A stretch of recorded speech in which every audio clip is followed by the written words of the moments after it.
So we are entering into the seventh Anuvaka, the Saptamonuvaka. This seventh Anuvaka has got, of Rudra, has got 16 mantras. The Rishi is not very well known. Actually, there is one mantra assigned to her. Her name is Romasha. There is one mantra assigned to her in the Rigveda. Other than that, I haven't seen any other mantras.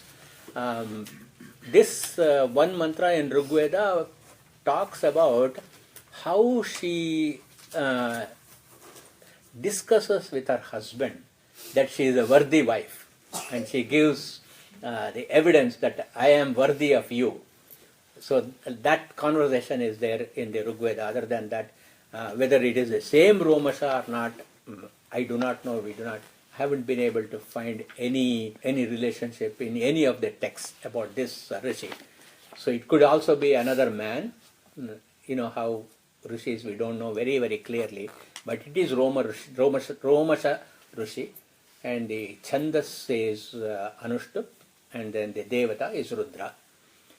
So coming to talk about Rishi, what is the real definition of Rishi? A couple of times I have given the etymology that it comes from the root Rishi Jnane. I have also given the etymology saying Rish also means ray. But there is the classical definition of Rishi is Urdhvaretaha Tapasyagaha Niyatashi Samyami Shapa Anugrahayo Shaktaha Satyasandho Bhavet Rishihi. There must be 6 qualities for a person to be called a Rishi. Number 1, it is that person must be celibate. That means very strictly adhering to the ashrama dharma.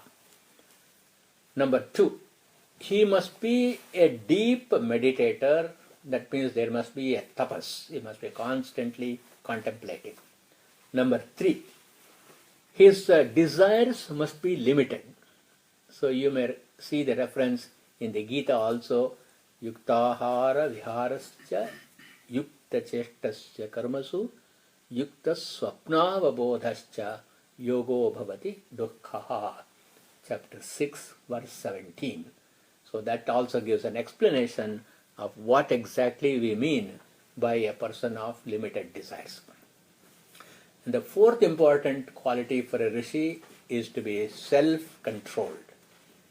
Again, this Bhagavan Sri Krishna elaborates Kurmonganeva Sarvashaha Yada Sammarate Chayam Kurmonganeva Sarvashaha. In chapter 2, he says how one should withdraw the sense organs just like the tortoise withdraws it into its own shell when danger comes. That's the meaning of self-control. Then the 5th important quality is Shapanugraha Shakti. When this person blesses, more than Shapa, Anugraha Shakti, when this person blesses, those blessings must become true. And finally and most importantly, he must be a truthful person, Satya Sandaha. These are the 6 qualities that apply to somebody who can be called as a Rishi. As far as the use of this Anuvaka is concerned, for the sake of japa, though I could not find the evidence of these values, Abhinava Shankara, traditionally, he says, for one who is seeking for intellect, medha, long life, ayushya, arogya, wealth, lakshmi, children, putra, vidya, and moksha, all these phalas come by doing the constant japa of this particular Anuvaka. Of the 16 mantras, the first mantra is Namo Dundubhyaya cha Ahananyaya cha. Dundubhya comes from the root Dundubhi or Dundu. Dundu is the name of a particular sound. Sounds also have name in our tradition. This particular sound is produced by the kettle drum in a war. In fact, in Hindi we call it as Nagada, in Kannada we call it as Nagari. I do not know what is the term in Telugu. Dundubine undi kada? Dundubi. And then it is a kettle drum used in war, and it's also used in many temples, especially if you go to the coastal Karnataka, coastal Kerala. At the time of the Arati, this dundubi is always played. This dundubi is also the name of a demon who was killed by Vali. Many of you may know Rama with his left toe, he tosses his skeleton to a great distance to prove that he is capable of dealing with Vali to Sugriva when Sugriva was having a little trepidation whether Rama can deal with Vali. I think that's a stretched meaning, but here Dundubi actually means the kettle drum. Because the next word is Ahananyaya, means it is the stick that is used to beat the drum. And therefore we cannot link Dundubi with the demon. Because the Ahananyaya etymology is Ahanyate Tadyate Anena Iti. That is how the Vigraha Vakya would be. Second mantra is Namo Dhrishnavecha Pramrushayacha. Drishnu means one who does not run away from a battle. So this applies to all of us also. When we are faced with challenge, we should not lose heart, we should stand up and fight, we should win. Then whenever we are faced with any challenge in life, one should be a Drishnu. Isabeku, Iddu Chaisabeku, is one of the Purandaradasa Kritis. That is very, when we have to swim, we have to win. And then, Pramurshayata. Pramrsha is one who takes decisions after very careful consideration. That is, he never jumps into any decisions, he never jumps into any conclusions, no off-the-cuff decisions, so very carefully decided. In fact, this also applies in religious context as to how we should choose an Ishta Devata. See, many times Ishta Devata we choose out of emotion very quickly. We have to be very careful not to choose the Kshudra Devatas. There are Devatas, many classifications are there. In choosing your Ishta Devata also, you must choose one that actually matches your ideals and what you need. So in other words, a Pramrusha is one who is a Tapasvi. Namo Dutayacha Prahitayacha. Duta means messenger, obviously. So it's not just an ordinary errand boy, because we are now talking about Shiva.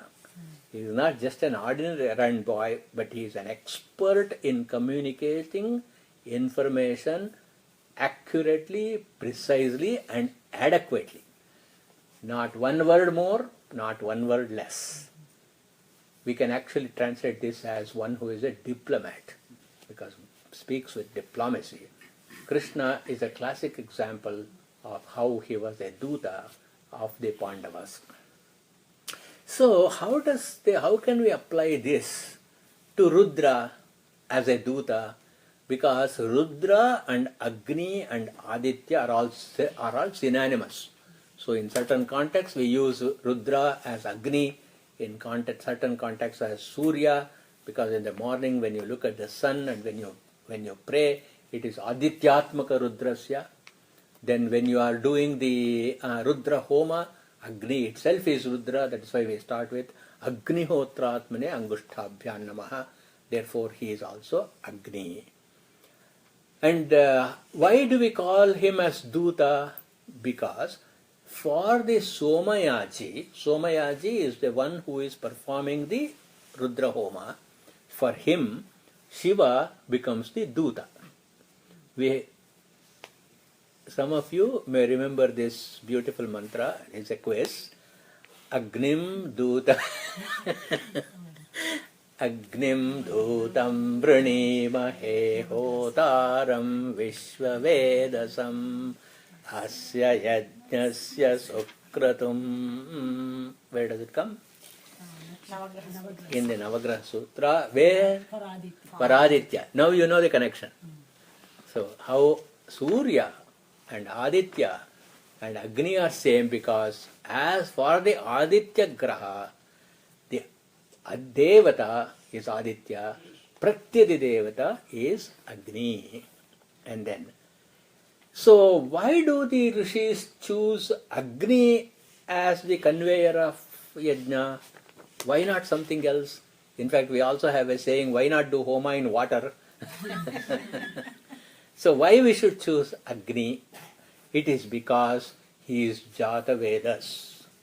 So some of us who studied together, Kenopanishad, you may remember, Agni is Jata Vedas, that means one who is Sarvajna, and therefore Vrinimahe, we choose him. The word Vrinimahe is used because he is Varaniyam, he is the one who is worthy of our honor.